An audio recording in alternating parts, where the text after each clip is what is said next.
See, a train வந்து traveling at a speed of 44 kilometers per hour and crosses a man. அப்போ இங்கே ஒரு man cross பண்ணுறாங்க. அவங்களோட கிலோமீட்டர் பெர் ஹவர், அவங்களுடைய ஸ்பீட் வந்து 8 kilometre per hour. In how many seconds? 15 seconds.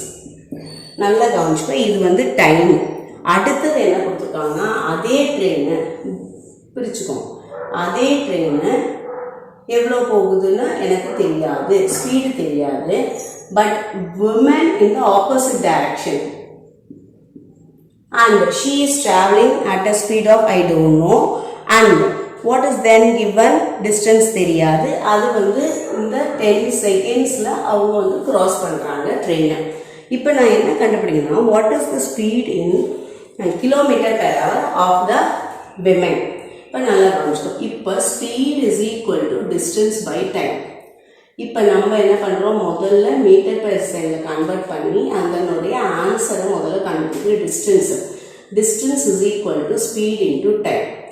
What happens a ஸ்பீடுங்கிறது இங்கே என்ன இருக்குது, 44 minus 8.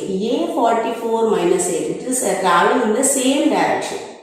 சேம் டைரக்ஷன்னா மொத்தத்துலேருந்து இவ்வளோ மைனஸ் பண்ணினா தான் உனக்கு வந்து டிஸ்டன்ஸே கிடைக்கும். Because it is travelling, it is also travelling, both are travelling.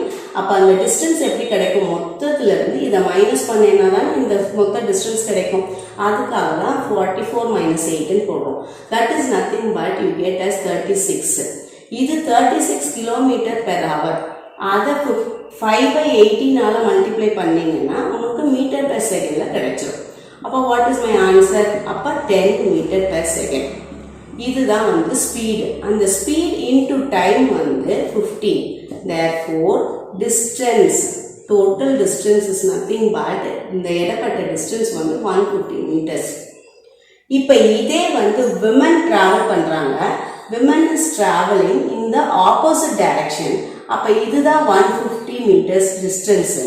அந்த 150 மீட்டர்ஸ் டிஸ்டன்ஸை தான் நான் இங்கே போடணும். விமென் வந்து கேல்குலேட் பண்ணுறாங்கம்மா. விமென் வந்து இங்கேருந்து அது வரைக்கும் போயிடுறாங்க. ட்ரெயின் வந்து கேல்குலேட் பண்ணுறாங்க. ட்ரெயின் இங்கேருந்து அது வரைக்கும் போயிடுறாங்க. அப்போ விமென் வந்து இஸ் பாசிங் இந்த ஆப்போசிட் டைரக்ஷன். இப்போ டோட்டல் டிஸ்டன்ஸ் தான் 150 கொடுத்துருக்காங்க. S is equal to d/t. அப்போ அந்த 150ங்கிறது மொத்த ட்ரெயின் மொத்த டிஸ்டன்ஸை கேல்குலேட் பண்ணிட்டு அதுக்கு அப்புறமே வந்து ஸ்பீடை வந்து நம்ம கேல்குலேட் பண்ணிக்கலாம். இப்போ நல்லா கவனிச்சுக்கோ, இது வந்து 44 ஸ்பீட் ஆஃப் த டிஸ்டன்ஸ். இது என்னது ப்ளஸ் எக்ஸ். ஓகேங்களா? இதையும் சேர்த்தா தான் நம்மளுக்கு என்ன மொத்த டிஸ்டன்ஸுக்காக நம்ம இங்கே கேல்குலேட் பண்ண போகிறோம். புரியுதா? இந்த ஆப்போசிட் டைரக்ஷனை ப்ளஸ் பண்ணணும்.